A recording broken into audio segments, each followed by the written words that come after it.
Nababahala ang ilang eksperto sa dumaraming bilang ng kabataang na biktima ng cyber harassment nitong pandemya. Ayon sa PNP Anti-Cybercrime Group, halos 300 sari-saring cybercrime complaints ang kanilang natatanggap kada linggo.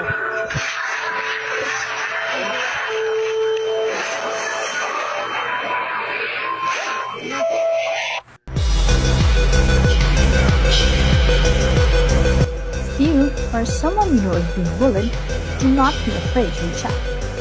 Remember that you are not alone. We all have the power to stop cyberbullying. Stand up and speak out and be kind. Together we can make the internet a safer place.